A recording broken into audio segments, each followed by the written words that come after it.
Bonjour à tous et bienvenue dans ce nouvel épisode de Bye Bye Patron, le podcast de l'immobilier, de la liberté et des gros billets, et notamment des gros billets en euros, en dollars et les billets d'avion.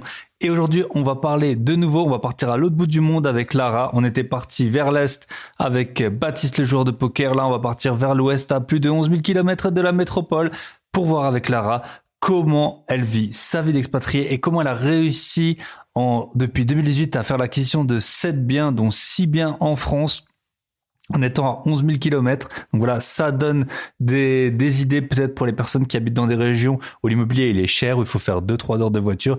Lara, elle habite à 11 000 km, elle a réussi à faire l'acquisition de 7 biens, dont 6 en France, depuis 2018. C'est vraiment très inspirant. On va voir avec elle sa vie d'expatriée, parce que les investisseurs, il y en a beaucoup, chacun a son propre parcours, mais Lara, ce qui était très intéressant, c'est qu'elle est expatriée dans un pays où il y a peu de gens en tout cas, je connais très peu de gens qui habitent, donc il se passe plein de choses, notamment une inflation très très élevée de plus de 50% par an. On va voir avec Lara les conséquences de cette inflation. Elle va nous raconter également qu'il faut, dans le pays où elle habite, il faut hypothéquer la maison d'un proche pour pouvoir louer un appartement. Et oui, ça a l'air incroyable, mais c'est comme ça. Et hypothéquer un bien qui est dans la capitale.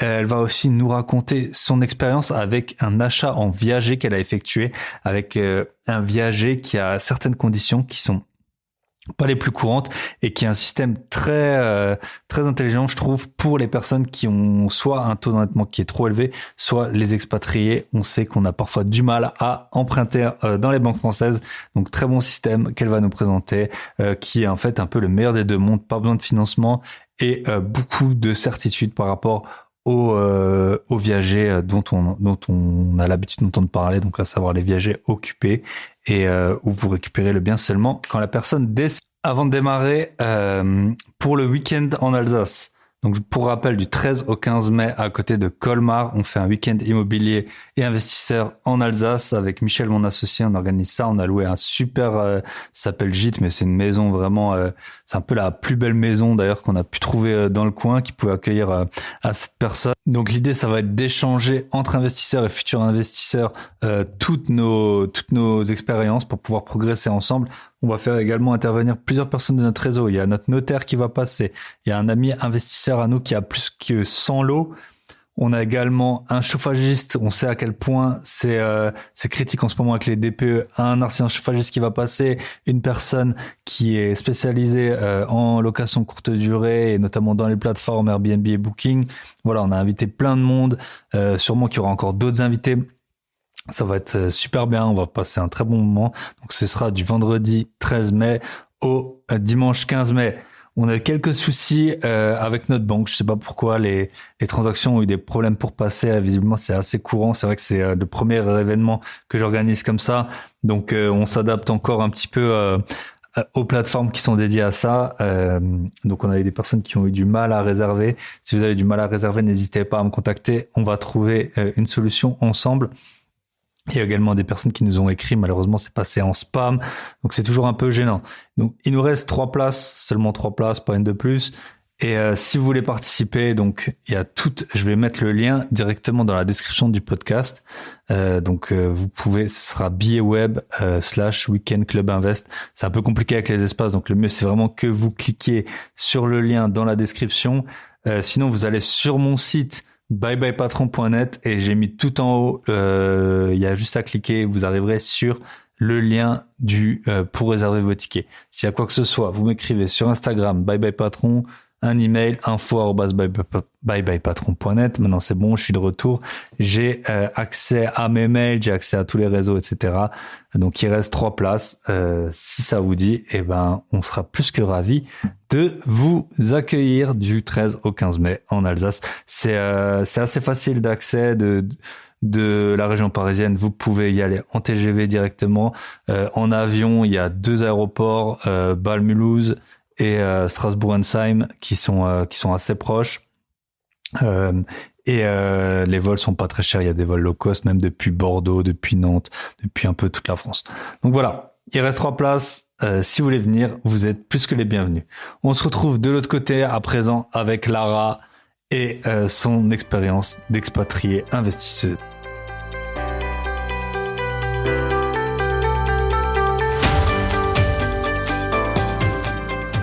Et bonjour à tous et bienvenue dans ce nouvel épisode de Bye Bye Patron. Et aujourd'hui, on accueille Lara. Lara qui a plein de choses à nous raconter, qui est une investisseuse atypique. Déjà, j'adore forcément recevoir des femmes sur le podcast. J'essaie au maximum d'avoir la parité des invités. C'est pas toujours évident. Donc là, Lara, elle coche plusieurs des critères dont je suis tout le temps à la recherche, à savoir une expérience atypique et représenter le côté féminin des investisseurs. Donc, salut Lara, comment est-ce que tu vas aujourd'hui ? Salut, bonjour à toutes et à tous. Écoute, très bien, je suis en vacances, donc très bien. Et t'es en vacances dans un beau pays ?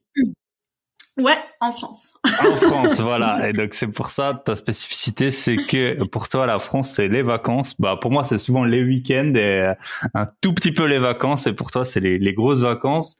Parce que t'es expatrié, donc tu peux peut-être nous dire maintenant un peu ton parcours et où est-ce que tu habites, comment t'es arrivé là. Ouais, moi j'habite en Argentine, j'habite à Buenos Aires, donc à 11 ou 13 000 kilomètres. Donc c'est pas mal et je suis arrivée il y a 11 ans maintenant. Là j'ai 31 ans, je suis arrivée à 20 ans dans le cadre d'un échange universitaire. En fait, c'était pour faire la troisième année de fac. Et moi, j'avais toujours voulu bouger, j'avais toujours voulu voyager. Et j'avais pas beaucoup d'argent ni rien. Et j'avais vu que c'est un peu le même principe que Erasmus, tu vois. Enfin, Erasmus, c'est pour l'Europe. Et en fait, les universités, elles ont des conventions avec d'autres universités dans le monde. Et je me suis dit, mais c'est génial. Tu peux avoir des bourses et puis étudier à l'étranger, etc. Et au final, t'as ton diplôme français, tu vois. Et donc j'ai fait ça et je parlais pas bien anglais du tout et comme moi j'étais à Toulouse, l'Espagne c'est plutôt à côté et on a déjà espagnol en deuxième langue et puis c'était un petit peu plus facile. Je me suis dit je vais prendre un pays qui parle espagnol. L'Espagne c'est un peu dommage parce que c'est juste à côté et c'est l'occasion de voyager. Donc j'ai fait des vœux du genre Argentine, Mexique, Pérou. J'y connaissais rien mais finalement j'ai eu l'Argentine et c'était la meilleure chose qui pouvait m'arriver. Donc, j'ai débarqué là-bas en 2011. En fait, au début, pour faire un échange de 6 mois. Et au bout de 6 mois, je me suis dit, non mais j'ai une vie de dingue, c'est génial. Donc, je vais rester 6 mois de plus. J'ai écrit à la fac, ils m'ont dit, oui, c'est bon, vous pouvez faire un deuxième semestre. Et à la fin de l'année, je me suis dit, non mais je peux pas retourner en France comme ça, alors que, déjà, voilà, j'avais des bourses d'études. J'avais que 4 matières, on faisait la fête tout le temps. Buenos Aires, c'est une ville de fous, tu vois. Donc je me suis dit, non mais là je vais rentrer en France, ça va être la déprime, non. Du coup, j'ai convaincu la fac de faire mon master aussi en Amérique latine. Donc j'ai fait une deuxième demande de mobilité et je suis partie au Chili, dans une ville qui s'appelle Valparaiso, donc c'est un petit peu plus au-dessus de Santiago.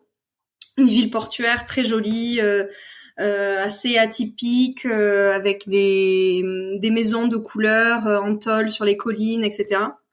Et donc là, j'ai fait un master en sciences politiques et je me suis dit non mais c'est trop bien cette vie, je peux pas rentrer. Du coup, je suis retournée à la fac et j'ai dit oui, je vais m'inscrire de nouveau dans le même master, tu vois, enfin un autre différent, change 2-3 mots. Et comme ça, j'aurai des conventions de stage et je fais 1 an pour faire des stages et je reste en Amérique latine et je vois où est-ce qu'on me prend, tu vois. Et là, j'avais plus de bourse et tout, je bossais dans un bar la nuit, mais en fait, voilà, tu vois, j'avais 21 ans, je faisais plein de trucs, donc c'était quand même la belle vie, quoi. Et du coup, là, j'ai fait des stages au Chili, je suis retournée en Argentine et après, je suis allée en Uruguay. Dans une administration, ça s'est bien passé et finalement je suis restée 3 ans en Uruguay. Donc voilà, ça commençait à faire un bon nombre d'années. Après je suis retournée en Argentine, j'avais mon copain qui était en Argentine, à chaque fois on essayait de se voir à distance, j'essayais toujours de revenir vers l'Argentine en fait. On s'est à peu près bien débrouillé et 2017, je suis retournée en Argentine après l'Uruguay et voilà, j'y vis depuis de nouveau depuis 2017. Quoi, ouais. Ok, 5 ans. Ouais, c'est ça, quand on part. Moi, ça fait aussi 11 ans maintenant que je suis parti de la France et Et je me souviens en fait quand j'avais été passer des entretiens d'embauche et j'en avais raté qu'un seul et c'était en fait parce que moi je savais pas à l'époque si j'allais rester ou pas. Enfin, tu vois, ou si j'allais rentrer en France. Et du coup, je l'avais dit au recruteur qu'en fait je voulais faire je sais plus, bah après j'étais jeune et naïf, hein. Bah après j'avais réussi d'autres entretiens, mais à lui je lui avais dit que bah je voulais faire ça et que je trouvais que c'était un bon parallèle avec mes études en France. Puis il m'avait dit mais en fait personne, c'était aussi un Français, il m'avait dit mais personne rentre en France une fois qu'il a commencé. Et après j'avais appelé quand on m'avait dit qu'on m'avait pas pris, j'avais appelé puis la RH m'avait dit ouais c'était bien passé, c'est avec ce gars que ça s'est visiblement pas bien passé et je suis sûr que c'était parce que je lui avais dit que j'avais pour intention encore à l'époque de rentrer, mais c'est vrai que maintenant parfois on a envie de rentrer, enfin je sais pas pour toi, moi parfois j'ai envie de rentrer et puis parfois puis maintenant ça fait trop longtemps que je suis parti et je sais que c'est le bon rythme que j'ai moi ma relation, le temps que je passe en France et puis le temps que je passe à l'étranger même. Mais voilà, après, au début, tu sais dur, pas. hein. C'est dur. Ouais. Et puis toi, t'es beaucoup plus loin, quoi. Quand t'es en Europe, ça va. Quand t'es en Argentine, puis t'as le décalage horaire, hein. Franchement, ça joue pas mal aussi, je pense, hein, pour en revenir là, de 6-7 heures de décalage, t'as pas les mêmes journées, quoi. Les gens, c'est ça. Là, nous, on vient de passer, comme on vient de changer d'heure, là, on est passé à 5 heures de décalage. Ouais. Et déjà, tu le sens, quoi. Le bon plan, c'est d'avoir un job en France ou en Europe ou je sais pas aux États-Unis, au Canada, et avec le salaire européen ou américain, tu vois, vivre en Amérique latine. Ça, c'est sûr que t'es bon. Mais t'as le décalage horaire, quoi. Tu te fais des journées, tu te lèves tôt. En décalé. Ouais, tu te lèves tôt. C'est ça, tu te lèves tôt. Mais après, c'est vrai que évidemment, plus personne t'embête. Si t'as une boîte en France et que tu travailles en Amérique latine, l'après-midi, tu peux être focus sur un truc à faire et personne t'embête. Ouais. Et du coup, je voulais voir avec toi,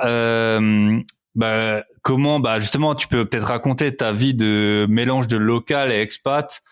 Qu'est-ce que t'as comme côté local maintenant après 11 ans? Et puis, qu'est-ce qui te manque? Qu'est-ce qui te différencie des Argentins?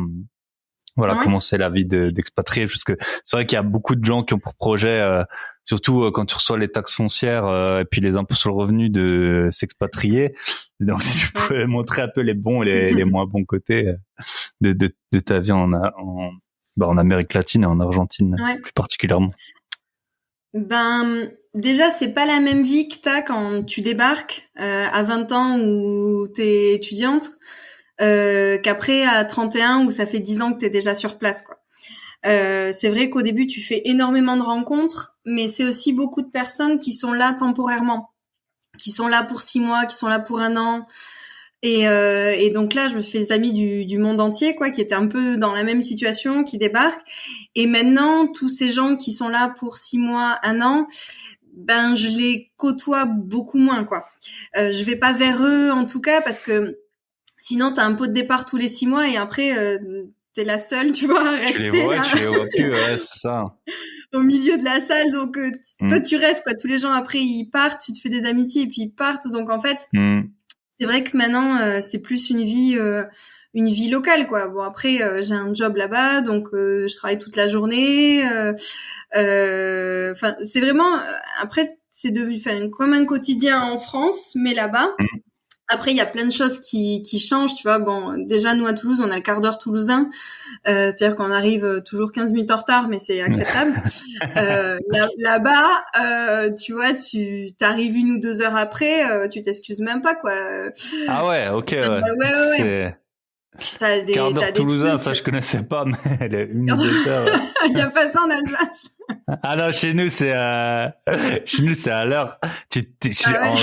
Quand tu parles aux Alsaciens, je connais des gens, par exemple des avocats et tout, quand ils ont des affaires dans le sud, tu sais, ils ont des sortes de confrères, ils se passent ils disent c'est l'enfer. Pour nous, c'est l'enfer. C'est comme dans notre pays, quoi. Les gens, ils ont pas du tout les mêmes.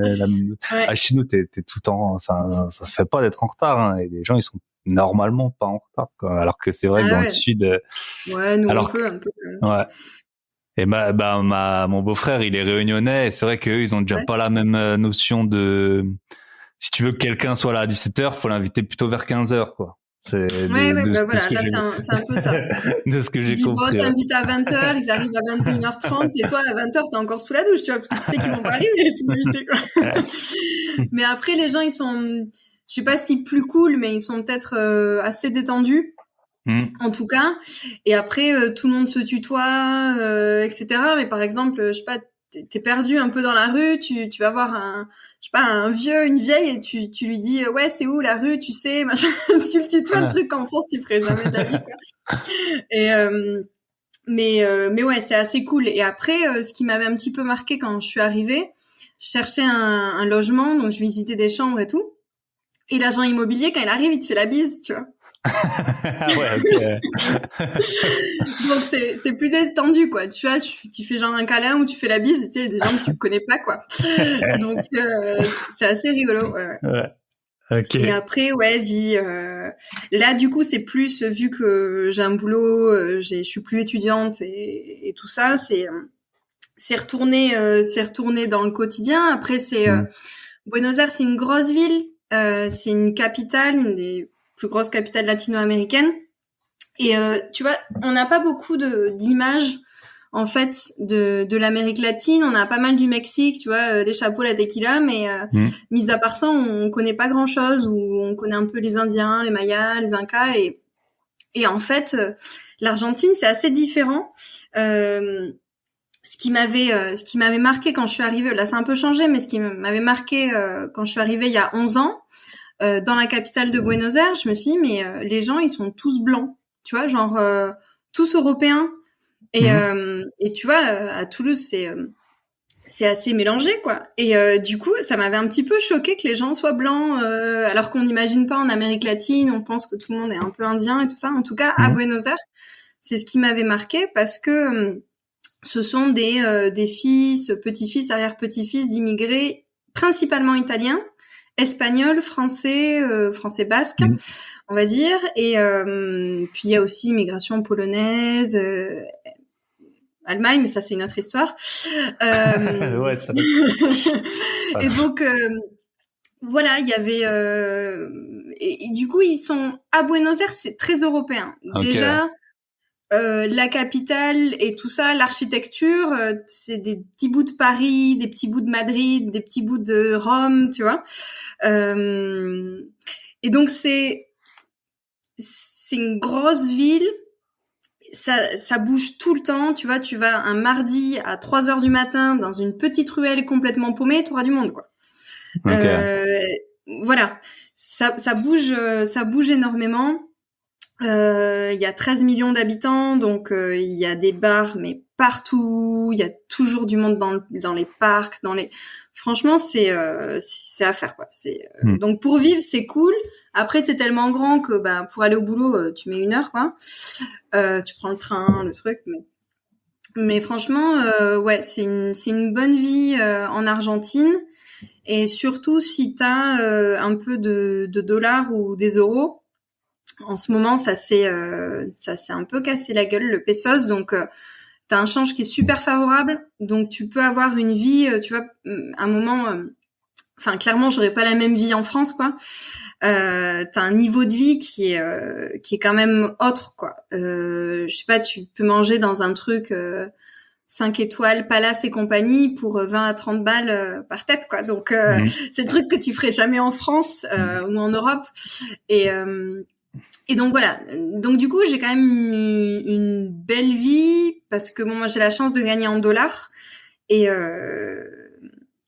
en fait pour avoir une idée, donc là je bosse dans cette entreprise depuis 2018 et le dollar il était genre à 20 et là en ce moment le dollar il a plus de 200. Donc tu vois, en 4 ans. En fait, ton salaire il a été multiplié par 10 en pesos, quoi. Ouais, il a été multiplié par 10 en pesos. Ouais. Après, l'Argentine, c'est assez particulier parce que t'as 55% d'inflation par an. Ouais, donc, c'est assez rigolo. On parle beaucoup d'inflation. Là, quand je suis rentrée en France, on me dit oui, il y a l'inflation. Maintenant, on est presque à 4%. Et l'essence et tout. Ok, j'ai fait un plein. C'est vu que j'ai vu qu'il y avait, ça avait foiré, quoi. Il y avait un truc qui avait pas marché, là. Ouais. Mais, ouais, nous, c'est, C'est Par le quotidien, en exemple, fait. En fait, ta vie, elle est rythmée par. C'est aussi pour ça que je voulais qu'on en parle un peu. Ouais, Ouais. t'agis pas du tout de la même façon quand tu sais que t'as une inflation comme ça, que t'as une monnaie qui est changeante à ce point-là. Ah ouais. Ça change tout. En fait, ça change. On a du mal à s'en rendre compte, surtout les personnes qui ont moins de 40 ou 50 ans, de l'effet de l'inflation. Mais c'est vrai que ça change tout pour toi, Ouais, pour tout le monde, quoi. c'est Puis ça. surtout pour toi qui est, parce que je suppose que le niveau de vie, il est globalement stable. Enfin, depuis qu'il y a cette hyperinflation, ça fait quoi, 2-3 ans qu'il y a vraiment une Ah grosse non, inflation? non, non, il y en a toujours eu en Ah, il fait. y en a toujours eu. Ok, Moi, il y ouais. a 10 ans, il y avait déjà une énorme inflation, ouais, 40-50%, quoi. Ok. Euh, Tu vois, par exemple, les panneaux, je sais pas, une pizzeria où tu as un panneau qui te dit la pizza, elle est à 16 pesos, c'est jamais imprimé les cartes du restaurant, par exemple. C'est Ah des ouais. étiquettes, c'est du crayon à papier. C'est, Et tous les jours, ils changent les chiffres. Tu vois, c'est incroyable. dans les boutiques et tout ça, t'as jamais les prix. Ah ouais. Euh, Hmm. et ça change tout le temps. Et quand il y a les prix, c'est écrit en papier et tous les jours, ils les changent, tu vois. Ouais. Ouais, Donc c'est incroyable. c'est assez Et du coup, impressionnant. Après, comment tu c'est des gères courses et comment d'époque, les quoi. Argentins ils gèrent cette inflation? Parce que du coup, t'as aucun intérêt à épargner l'argent que tu gagnes, en fait. Non, eh ben voilà, c'est un peu ce que je te disais où il y avait du monde dans les rues tout le temps, parce qu'en fait, vu que ton argent demain il vaut rien, eh ben autant sortir, se prendre une bière, tu vois. Donc ils sont pas mal festifs, ils vont pas mal, je sais pas, au resto, ils sortent tous les trucs, c'est bondé tout le temps. Mais parce qu'en fait, ton argent demain il vaut rien, donc autant te le dépenser quoi.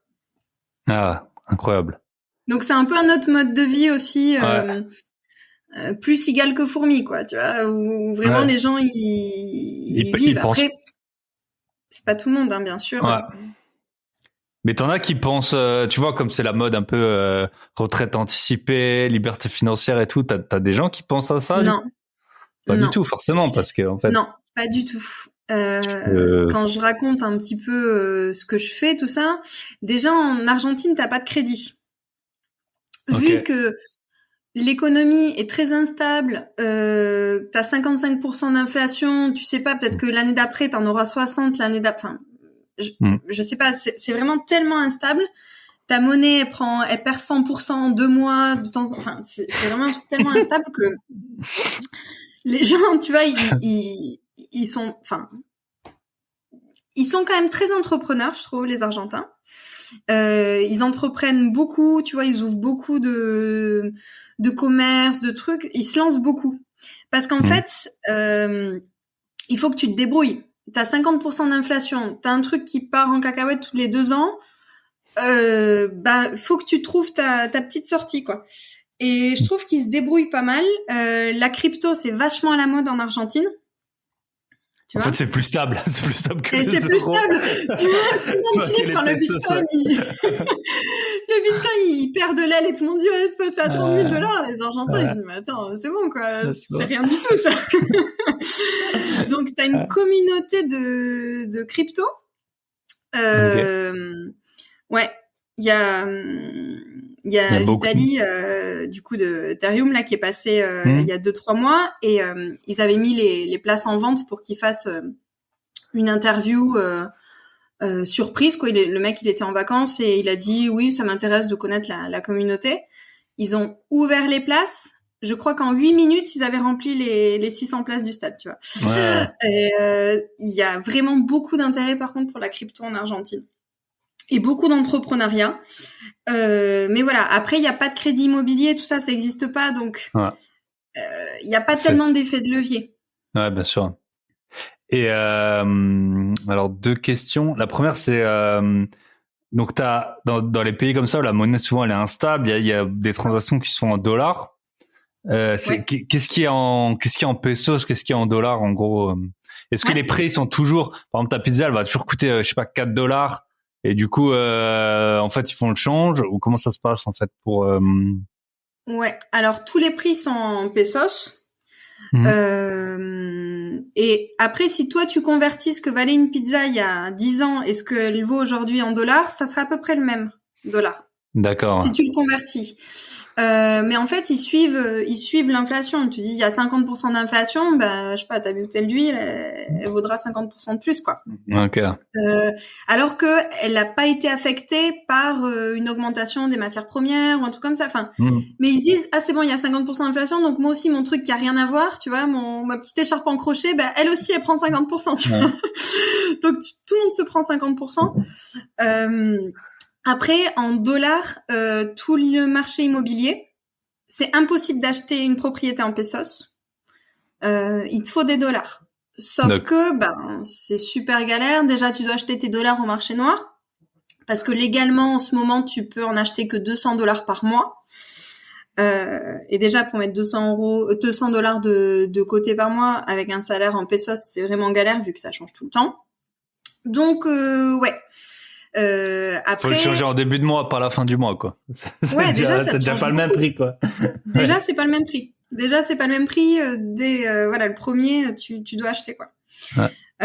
Mais ouais, il y a toutes les transactions immobilières en dollars et après le reste de la vie en pesos. Après, quelques loyers aussi sont en dollars quand c'est des beaux trucs. D'accord. Parce qu'ils s'adressent à des expats qui ont pas mal de sous. Des belles maisons ou quoi, ou des beaux apparts dans un beau quartier, c'est peut-être $2,000-$2,500. Et là, c'est un truc de fou, quoi. Et c'est en dollars. Okay. C'est vraiment une niche, quoi. Et est-ce que les Argentins, donc tu peux retirer que $200, est-ce qu'ils convertissent comment ça, par exemple, si tu veux épargner pour ta retraite, ils font ça? Je suppose, non? Quand même. En fait, ta retraite, tout le monde dit, faut que tu te la fasses toi, parce que la retraite minimum là-bas, c'est l'équivalent de 150 €. Et avec 150 €, tu paies même pas un loyer, tu vois. Donc, même si t'as travaillé toute ta vie, ta retraite, elle sera un peu pourrie. Donc, ouais, ils essaient d'acheter dans la pierre, mais encore, voilà, il faut quand même avoir des sous, un petit héritage ou... Ouais, vraiment pas facile, quoi. Ok. Et tes prix, par exemple, ton forfait téléphonique et tout, il change tous les mois? Ou quasiment, quoi. Ah ouais. Alors souvent, en fait, les forfaits téléphoniques, c'est assez rigolo parce que t'as toujours un mec qui t'appelle tous les 3 mois de la concurrence de ton forfait qui dit, le prix stagne pendant 6 mois et tu vas payer, je sais pas, 1000 pesos pendant 6 mois avec moi. Donc là, tu changes d'opérateur, tu le prends pendant 6 mois. Après, 3 mois après, il y a l'autre qui t'appelle et qui dit, bon, moi, pendant 6 mois, tu paieras à 1200, c'est bon. Et que tu changes tout le temps d'opérateur. Ok. Parce que si tu restes avec le même, tu te retrouves à payer je sais pas combien, quoi. Ouais, d'accord. Et combien, au cours aujourd'hui du pesos, là, combien t'estimes qu'il faut pour vivre correctement? À 30 ans, voilà, faire quelques sorties, voyager 1-2 fois par an. Je pense que si t'as 600 € à peu près par mois, 700 déjà t'es bien. Okay. Entre 600 et 700 €, je dirais que t'es vraiment bien. En tout cas, tu peux te payer, je sais pas, un T2, être dans le centre ou un quartier résidentiel et puis faire toutes tes sorties. Les sorties, c'est pas très cher. Aussi, tous les services, c'est pas cher, tu vois. Je sais pas, le coiffeur, une coupe homme, je sais pas, ça vaut genre l'équivalent de 3 ou 4 € aussi. Enfin, là-bas, en Argentine, du coup, tu vois, alors qu'en France, je sais pas, c'est 20-30 balles, je sais pas exactement, mais tout ce qui est service, c'est pas cher. Ouais. Les taxis, c'est pas cher, les femmes de ménage, c'est pas cher. Les taxis, c'est rien du tout. Les taxis, c'est, je sais pas, pour traverser toute la ville, peut-être, et la ville est énorme, je sais pas, 8 € pour vraiment dans les embouteillages et tout, quoi. Tu fais des trajets de 3 € en taxi, ouais. Ok. Ouais, donc 700-800, ça va, ça reste correct. Donc si quelqu'un veut se lancer, parce que en fait j'ai eu récemment là, j'avais un joueur de poker au Cambodge et lui disait que bon, il avait une famille maintenant et qu'il lui fallait pas mal d'argent, quoi, dans les 4000, il disait pour sa famille 4000 € à peu près. Ah ouais. Pour ça c'est parce que dans les 700-800 là, t'as une sorte d'assurance maladie ou un truc comme ça? Non, tu peux payer un truc sur place à 20 000 pesos, tu vois, je sais pas, à 100 € par mois, un truc comme ça, c'est peut-être ça qui coûtera le plus cher. Mais après, tous les soins, il y en a beaucoup qui viennent en Argentine se faire soigner parce que déjà, ils ont des excellents médecins. médecin ou personnel médical. Et je sais pas, tu vois, les dents en France, c'est super cher. Là-bas, tu te refais tout ce qui te coûte, je sais pas, 3 000 €, des couronnes et des trucs comme ça en France. Peut-être que là-bas, tu le fais à 400 $. Donc finalement... T'as ta propre sécu, quoi. Tu peux être ta propre sécu. Ouais. Tu paies ta propre sécu. Ouais, c'est ça. L'autre fois, l'autre jour, j'étais en vacances et je vois un mec qui, il avait tout le doigt cousu, là, un Américain. Et je lui dis, le pouce comme ça, c'était un peu dégueu. Je lui demande, mais qu'est-ce qui t'est arrivé et tout. Et il me dit, ouais, en fait, j'ai voulu remettre la chaîne de ma moto. J'avais loué une moto. En gros, mon doigt, il est passé à travers. J'ai failli le perdre et tout. Puis je lui dis, t'as une assurance voyage ou quelque chose? Il me dit, ouais, j'ai une assurance. Mais en fait, pour tout, l'hôpital qu'on me recoue, les médicaments et tout, j'en ai eu pour 25 $. Il me dit, ok. Ouais. Donc, en fait, ça va, quoi. Ouais, c'est ça, on n'est pas, t'as des pays, aux États-Unis, ça coûte 10 fois ce que ça coûte en France, et puis t'as des pays où ça coûte 10 fois moins aussi. Mais après, en Argentine, si t'as un problème, tu peux aller à l'hôpital public, tu t'es soigné gratuitement. C'est pas comme dans les autres pays latino-américains. L'éducation et la santé, c'est gratuit en Argentine. Mais bon, souvent, tu prends quand même une mutuelle. Si t'as un peu d'argent, tu te prends une mutuelle et comme ça, t'es vraiment tranquille, quoi. Tu peux choisir ta clinique, tu peux choisir tes médecins. Ok. Ok, bah cool. Bah du coup, sur l'Argentine, et qu'est-ce qui te manque de la France? Alors, les bonbons Haribo, ça c'est la base. Ce qui me manque beaucoup. Non, c'est sûr, la famille, les amis, des trucs. Parfois, je me dis, parfois c'est plus facile en France, même si on pense que c'est super bureaucratique. Parfois, c'est plus facile en France, des démarches, des choses comme ça. Mais franchement, ça va.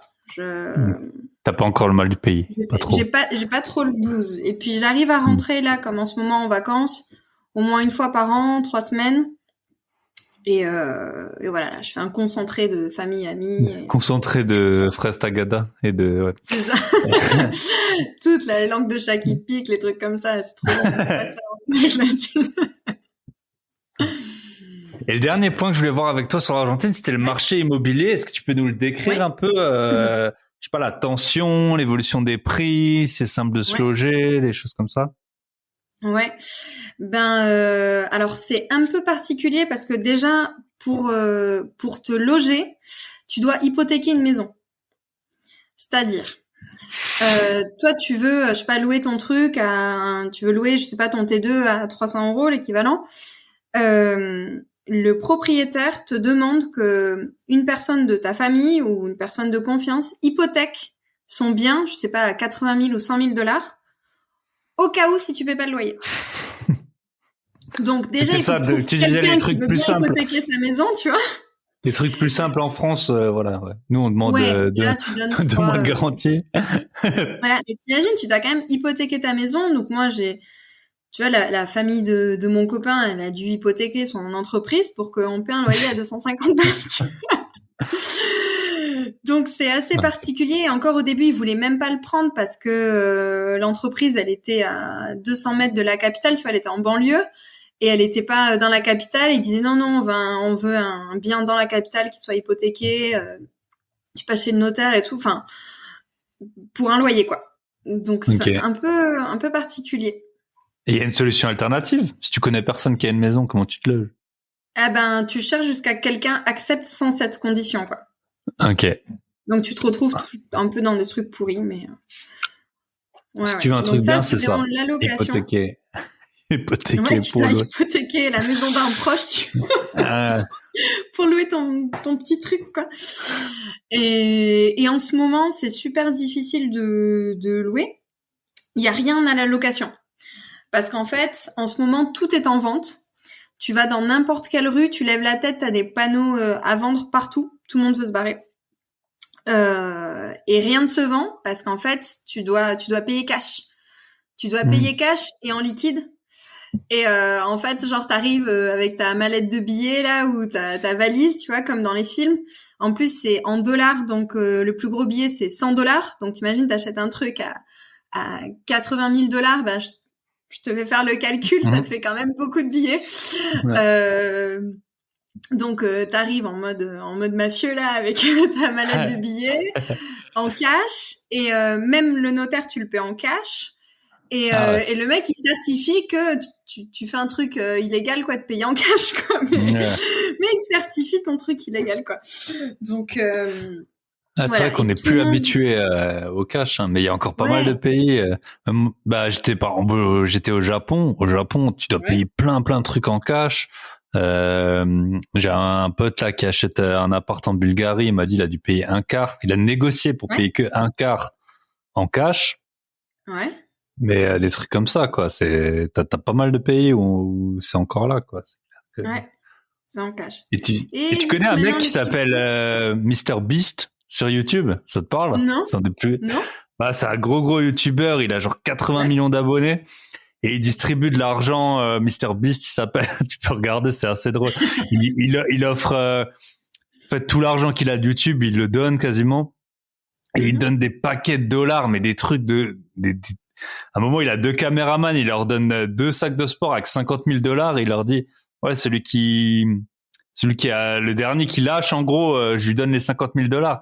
Et tu vois, c'est lourd, quoi. C'est vraiment des grosses quantités de billets. Bah ouais, c'est clair. Nous, avec les 500 €, t'as 3 billets déjà. C'est ton salaire, tu vois. Ouais, c'est ça, t'es là. Tu touches. C'est clair.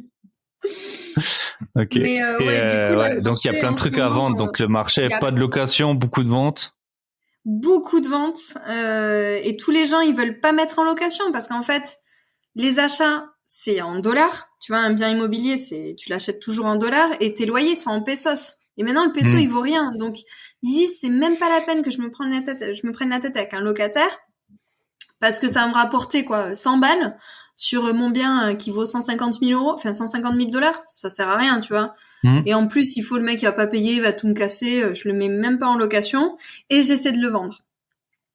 Et en fait, tu vois, les ventes, normalement, la moyenne d'une vente, donc c'est pas quand même aussi tendu qu'en France, le marché, la moyenne d'une vente, avant c'était 1 an et en ce moment c'est 4 ans la moyenne d'une vente. Ah ouais. Donc et tous les 6 mois, ils baissent les prix, du coup. Ouais. Et t'as beaucoup de biens qui sont en vente longtemps, quoi, donc vides. Ouais. C'est ça, en fait. Ouais, tout à fait. Ok. Donc pour se loger, si t'as pas 150 000 $ dans la mallette, c'est un peu compliqué, quoi. Ouais. Bon, sinon tu te trouves, je sais pas, une auberge de jeunesse, un truc comme ça. Ouais. Ok. Super. Et ben maintenant, on va en venir à ta vie d'investisseuse. Après 32 minutes de podcast. Et encore, on s'est appelé pendant presque 1 heure avant de commencer le podcast. Donc, c'est super. J'ai bien envie d'avoir ton avis parce que tu multiplies les contraintes. Donc, t'es investisseuse en France, on va le voir. Ouais. On sait, je le sais, à quel point. Même si j'ai toujours eu des financements des banques françaises, quand t'es pas résident fiscal français, c'est compliqué. Alors que je suis en Europe. Donc, comment t'as pu faire tes investissements, voilà, les financements, la gestion, combien t'as de biens, voilà. Okay. Raconte-nous un peu ta vie d'investisseuse. Ouais, bah déjà, ça a commencé en 2018 et en fait, ou 2017, et j'avais tellement de boulot, j'étais tellement fatiguée que je me dis, putain, c'est ça la vie, tu vois, de travailler autant et tout ça. En plus, quand t'es en Amérique latine, tu gagnes pas non plus des 100 et des 1000, donc je me dis, où est-ce que ça va tout ça? Et un truc un peu con et superficiel, mais j'ai écrit sur Google comment être rentier. T'es pas la première invitée du podcast qui me raconte ça. Comment gagner de l'argent. Non, évidemment, je me dis c'est quoi le truc? Qu'est-ce qu'il faut faire? Je le fais. Dites-moi. Et en fait, je tombais sur des blogs, des trucs, des gens qui sont un peu connus, quoi, qui vendent des formations, des trucs comme ça. Mais je me suis dit, c'est quoi la base? Et déjà, j'ai vu la base. Quand même, des gens qui ont un peu de thunes, c'est l'immobilier. Je me suis dit, mais ça, c'est pas mal. Moi, je voulais toujours économiser. Je me suis dit, j'achèterais un truc cash. J'ai économisé à fond. Et après, je commençais à voir sur les blogs du genre, c'est pas du tout le truc à faire. T'as l'effet de levier et tout. Donc, je me suis dit, intéressant. Donc, j'ai commencé à suivre, lire pas mal, suivre des vidéos, des trucs comme ça. c'est un peu bateau, mais et finalement, enfin, genre les vidéos d'Ian Darwin, des trucs comme ça, quoi. Et en fait, lui, il avait interviewé un mec qui disait qu'il avait eu genre 32 refus à la banque. Et finalement, bah, il suffit d'avoir un seul oui, donc bah, le 33e ou un truc comme ça, et ben c'est bon, il avait eu son prêt et ça suffisait, quoi. Et je me suis dit, bah voilà, c'est tout, faut insister, quoi.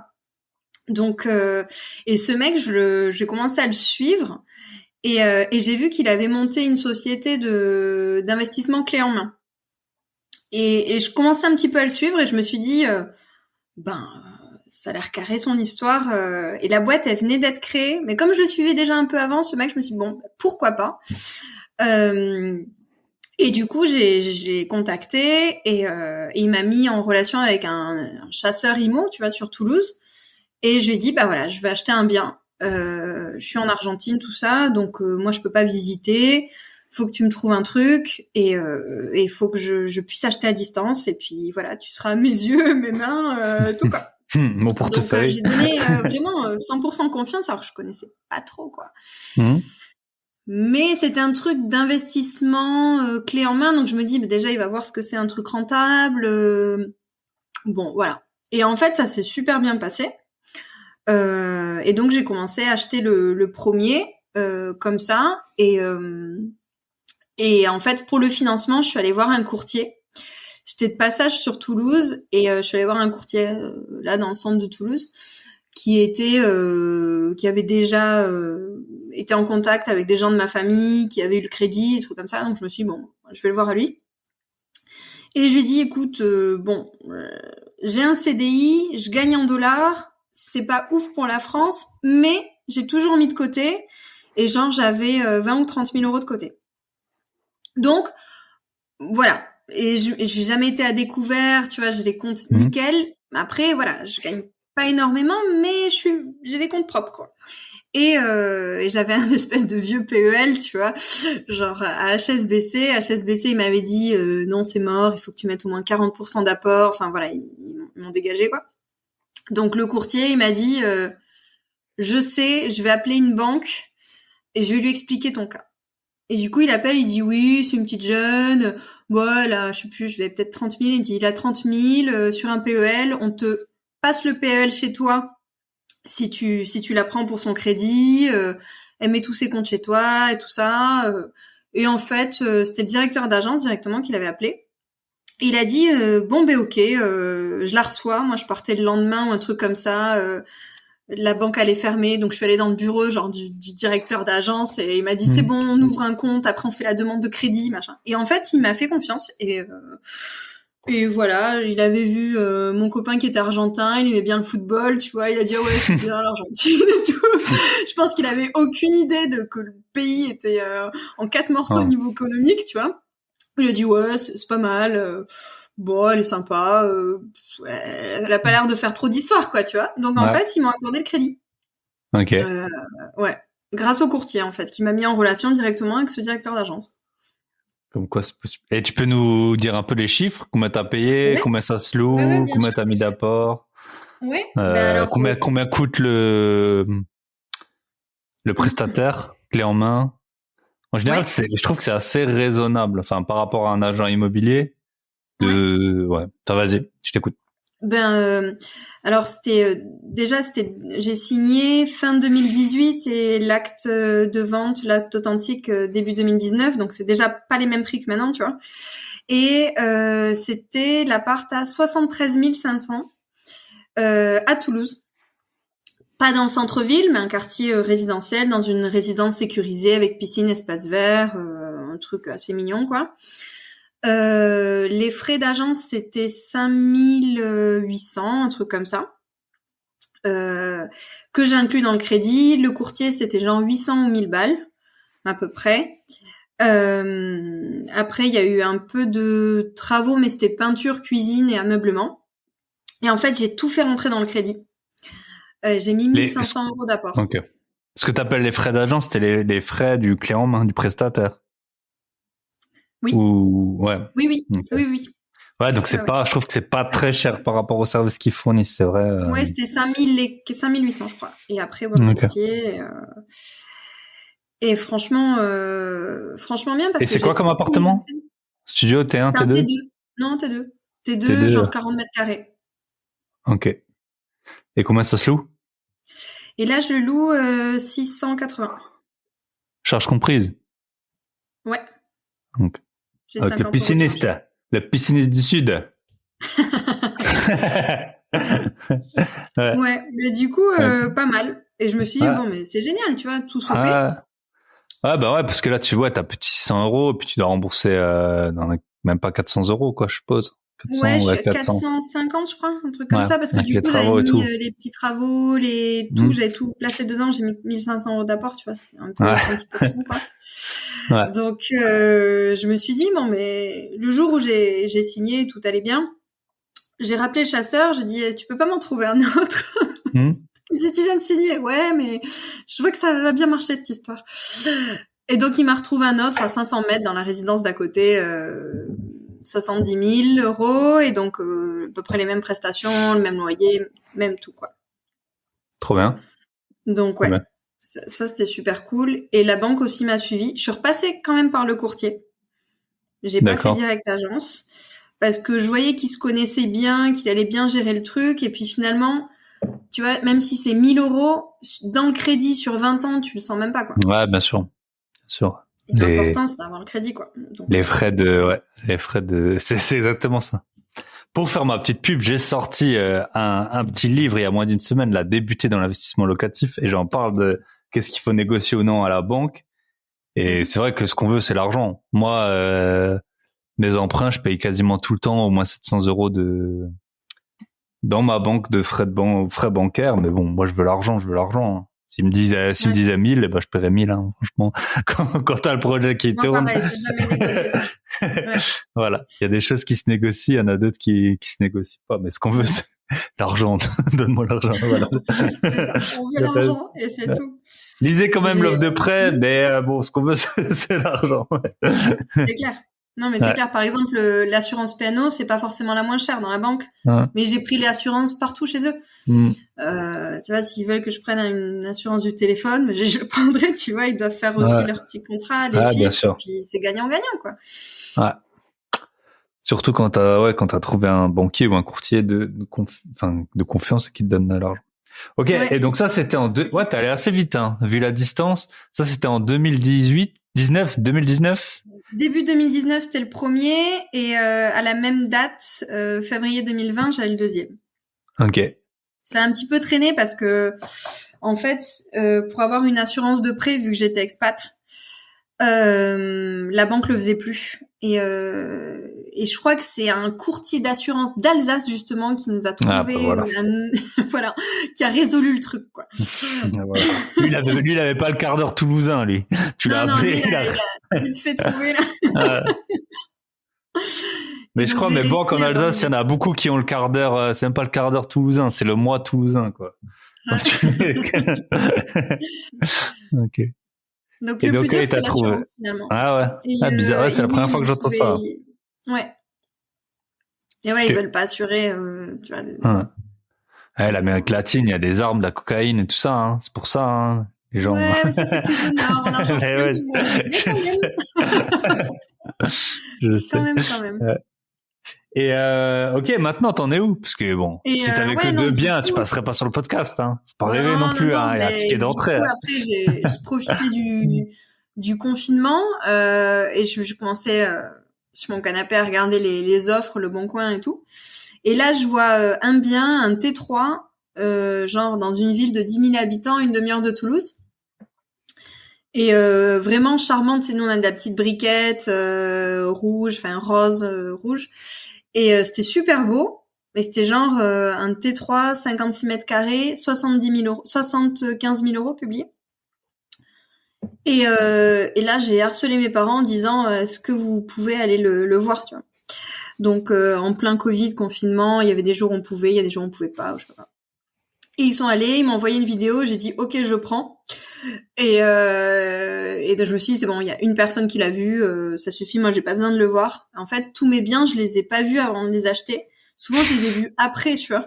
Ok. Je les ai vus après et je me dis bon, ben au pire j'ai une mauvaise surprise, mais si t'enchaînes, tu vois, si t'as une mauvaise surprise sur plein de biens, ben c'est pas grave, tu vois. Et puis c'est le jeu, je suis pas là, donc tant pis quoi. Donc ouais, mes parents ils ont envoyé la vidéo, j'ai dit c'est bon, je prends. Donc là j'ai mis pas mal d'apports parce que je me suis dit, en fait je savais pas si ça continuait de passer. Bien que j'étais pas tellement endettée, tu vois, mais j'ai pas un super salaire pour la France. C'est ça le problème. Le truc qui leur plaisait bien, c'est que je mets 100% de mon salaire de côté. Même si c'est pas un salaire de fou, tous les mois j'économise 100% de mon salaire et en fait je vis avec, on vit avec les pesos qui servent à rien, tu vois, de mon copain. Vu qu'il faut les dépenser, ben on dépense ça et du coup mes dollars je les mets de côté. Et ça a bien plu, donc j'ai mis au moins, je sais plus si 20 ou 24 000 euros d'apport quoi. Sur un truc à 71 000, j'ai négocié. Donc ça me faisait un crédit à, je sais pas, 55 000. Ça me faisait des mensualités de 250 euros par mois, même pas, 240.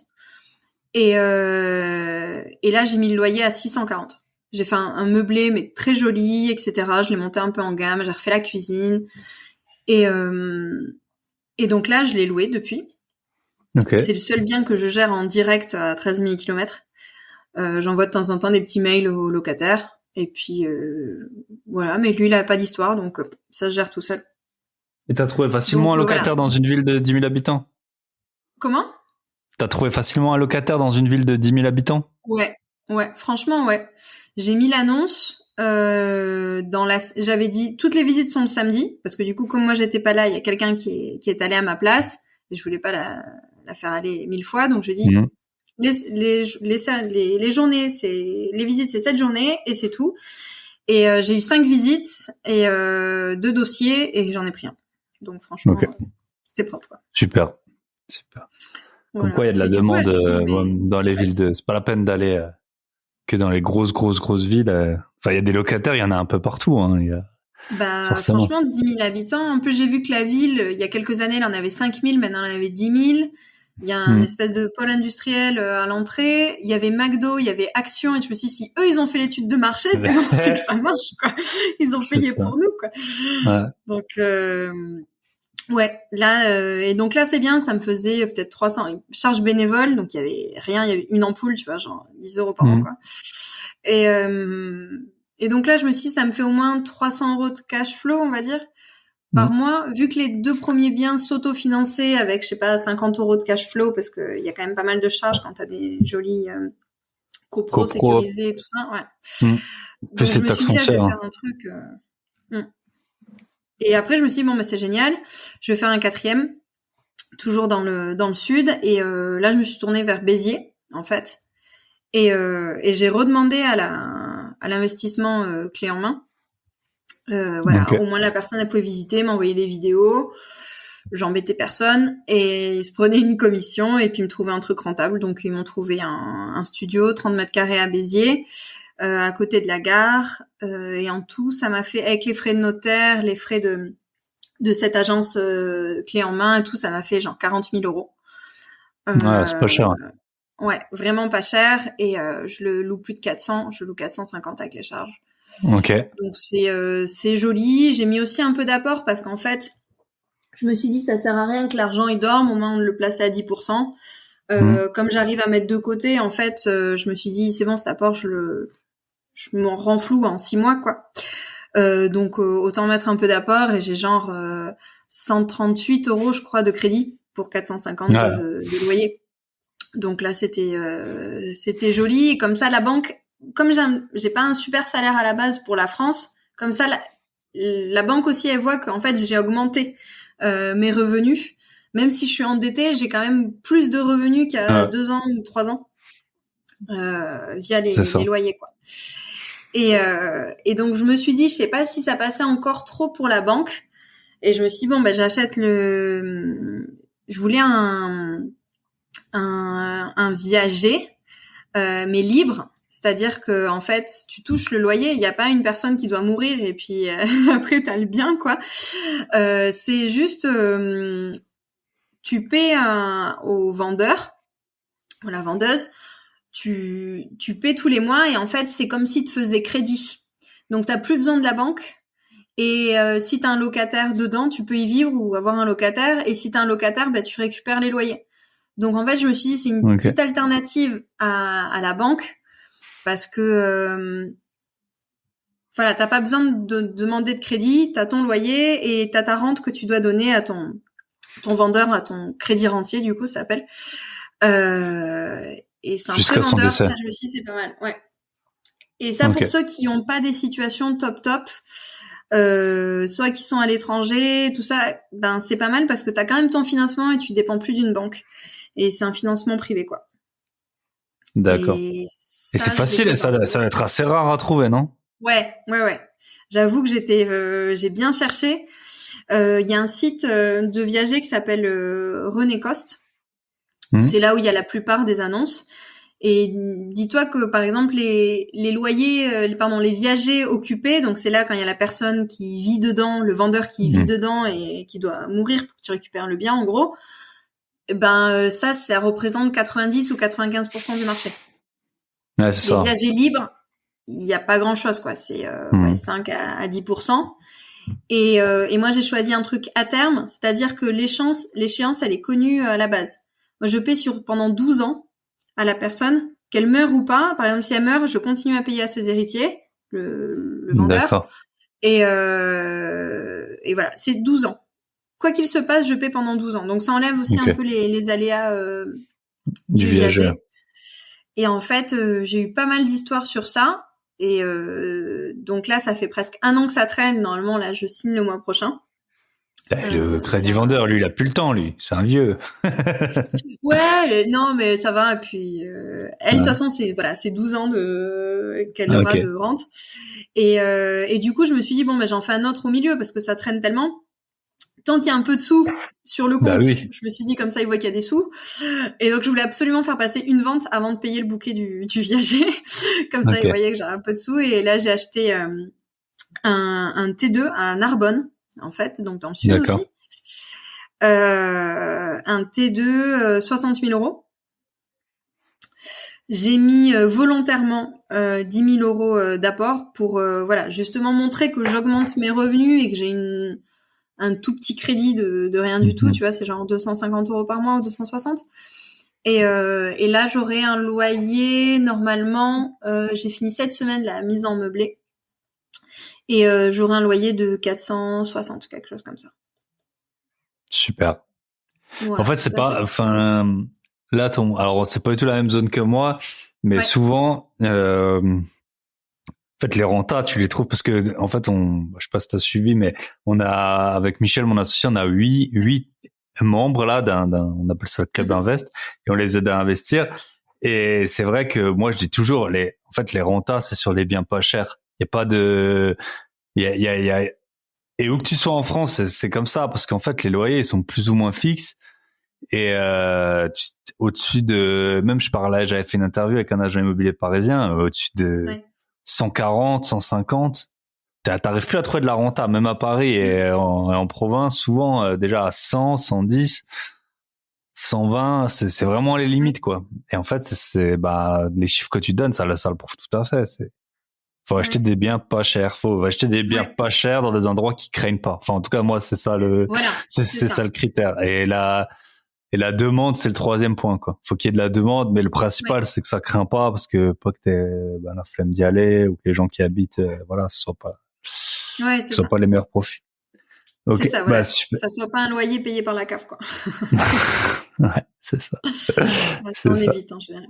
Et ouais, super intéressant. Et du coup, pour en revenir à ton viager, là, parce que c'est vrai que c'est assez atypique, je suppose t'as fait les calculs, par exemple, vu que forcément, il a un coût, cette non-incertitude, et que tu puisses l'utiliser, tu sais combien tu payes, par exemple, enfin, combien tu vas payer en 12 ans, je sais pas si le bien, il vaut 50, tu vas payer 60 000 ou un truc comme ça, c'est quel ordre de grandeur? J'ai remarqué que quand même les annonces étaient un tout petit peu plus au-dessus du prix du marché. Okay. Même si les agents immobiliers disent que pas du tout, c'est exactement le prix du marché. Moi, je trouvais quand même qu'au prix du mètre carré, etc., c'était quand même un petit peu au-dessus. Après, je me dis c'est le prix de pas passer par la banque quand t'es un peu bloqué ou quand t'as un profil qui correspond plus ou t'es trop endetté ou quoi. Du coup, moi ça va me coûter, je mets 20 000 de bouquet. Donc le bouquet, c'est un apport quoi. Que tu verses directement au vendeur. Et après, j'ai une rente tous les mois pendant 12 ans de 470 €. Et le loyer, il est un peu plus de 600. Donc en fait, ça va s'autofinancer. Mais je suis que sur 12 ans. Donc je me dis, dans 12 ans, je finis de payer ça. C'est pas un truc que je veux garder. Et peut-être que soit je le revends aussi comme une vente à terme. C'est-à-dire que tous les mois, on me file, je sais pas, 500 € et ils payent le bien, quoi. Ok. Ça peut être. Et c'est un bien qui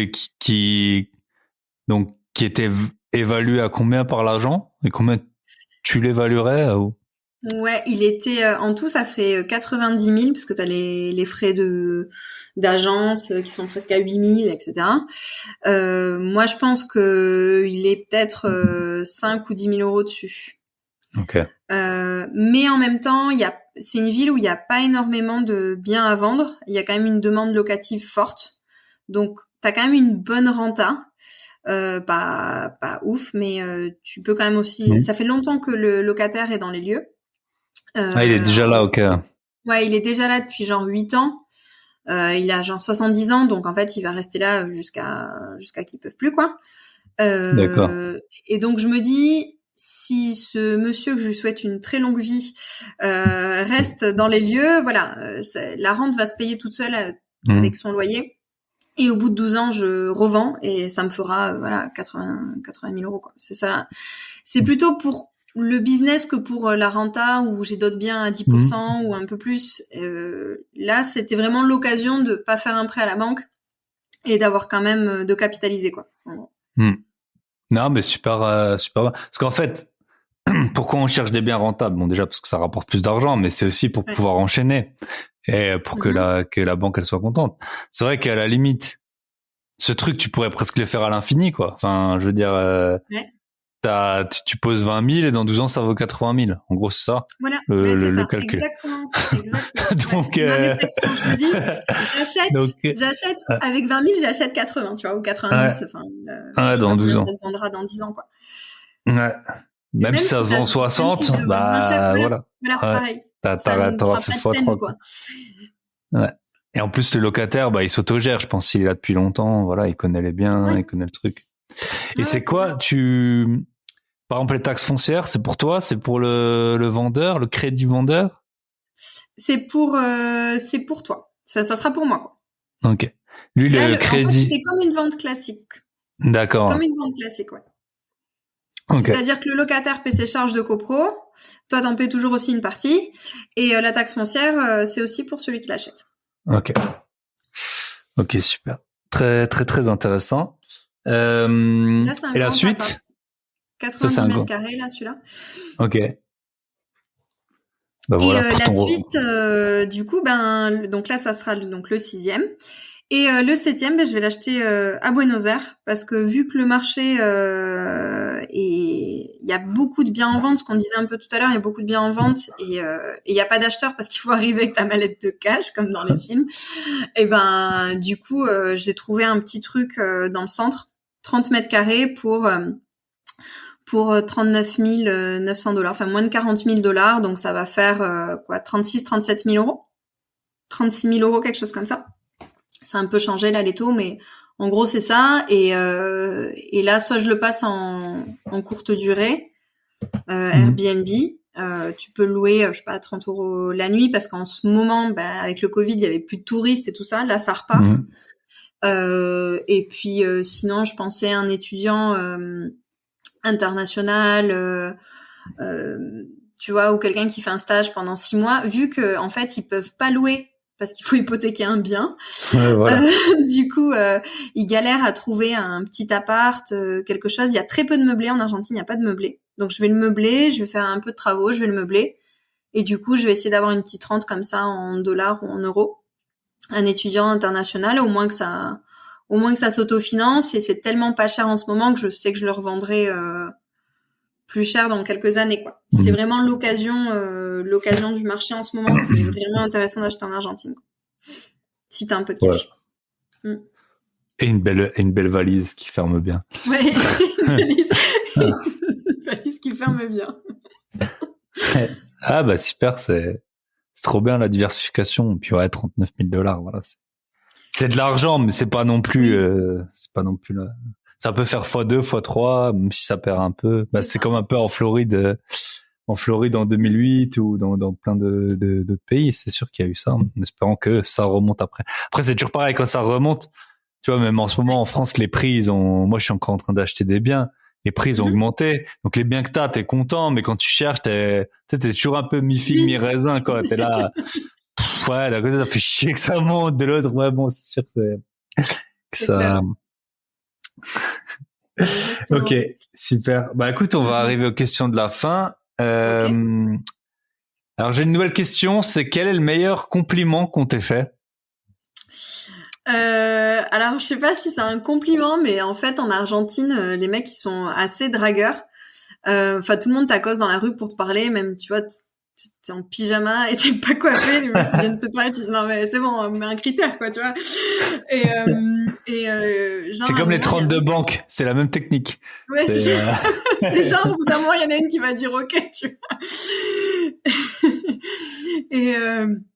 Et du coup, il y a un mec, il arrive comme ça, mais genre super préoccupé, quoi. Il me regarde avec des grands yeux, il me dit mais ça va, tu vas bien, ça va et tout. Et je me suis dit merde, j'ai la gueule en sang, qu'est-ce qui se passe, tu vois, j'ai perdu une dent, c'est quoi le délire, quoi. Et je dis bah ouais, ça va, pourquoi, tu vois, genre. Et il me dit ah non parce que genre ça doit faire mal de tomber du ciel, genre t'as un ange qui tombe du ciel, ça va, tu t'es pas cassé un truc. Quand j'étais là, ah non mais d'accord. Donc de temps en temps ils font des petites vannes comme ça. Okay. De temps en temps il y avait un mec aussi qui m'a dit qui arrive en voiture et qui me dit mais c'est où, mais je cherche ça, mais c'est où. Et je dis bah je sais pas, vous cherchez quelle rue. Il me dit ah la clé de ton cœur, tu vois. Ouais. Ok. Du coup, c'est bien drôle, quoi. Enfin bon. Ouais. Voilà. Parfois, ça fait un peu chier, mais parfois, c'est rigolo. Bah, pourquoi pas, hein? Pourquoi pas? Si tout le monde le fait, oui, je sais pas si ça fonctionne. Je sais pas si ça fonctionne. En plus, je pense qu'ils se prennent des râteaux toute la journée, mais ils ont une bonne estime d'eux, tu vois, donc ils continuent. C'est comme les gars qui veulent te vendre des trucs, tu sais, dans la rue, là, qui te proposent des trucs incroyables. Ouais. Tu te dis, mais putain, mais s'ils proposent toute la journée, il y a bien quelqu'un qui doit dire oui, sinon il le ferait pas. Mais bon. Ok. Deux petites questions. Qu'est-ce que tu ferais avec 100 000 euros aujourd'hui? Soit 2 millions, 20 millions de pesos. Franchement, je le diviserais pour faire des apports. Comme voilà, je suis à l'étranger, j'ai pas une situation idéale, j'achèterais des trucs à, je sais pas, entre 50 et 70 000 euros, ce qui fait pas grand chose pour la banque, c'est pas trop risqué. Je mets 15 000 d'apport. Donc ça me fait des petites mensualités de 250 et comme ça ils se disent mais même si y a personne, elle peut quand même le louer. Enfin, elle peut quand même le payer et je fais ça et je le répète sur 10 apparts. Ouais, bonne. Comme ça, j'ai un petit salaire en plus aussi. Ouais, voilà. Petit salaire et puis avec ça, tu lèves 600-700 000 euros d'immobilier, donc tu commences à être pas mal. C'est ça. Ok. Et est-ce que tu as un invité à me recommander? Ouais, moi je te dirais plutôt une femme parce que du coup j'en ai un petit peu marre sur Insta, il y avait que des mecs, alors ils sont géniaux, ils font des trucs super, tu vois, mais je me suis dit on n'est quand même pas beaucoup représentés. Donc moi je te recommande Investisseuse Éclair, qui est une jeune fille qui a vraiment la pêche et qui très sympa, qui investit, qui enchaîne, qui est dynamique, même elle vient d'avoir un bébé et même à 9 mois de grossesse, elle continuait d'enchaîner les trucs, les signatures, enfin. Donc voilà, vraiment super dynamique et du coup, je me suis dit bon, j'ai créé aussi un Insta pour avoir une petite présence féminine en plus sur les investisseuses. Donc pour ceux qui veulent voir, je viens de le créer, donc voilà, soyez indulgents. Ça s'appelle Imo Optimist. D'accord. Voilà. Donc, Et du coup, je te taguerai sur mon post du podcast, et puis je mettrai les liens dans la description. Et Investisseuse Éclair, si je me trompe pas, c'est la première personne qui a parlé de permis de louer. Tu sais, en France, il y a des villes qui ont des permis de louer.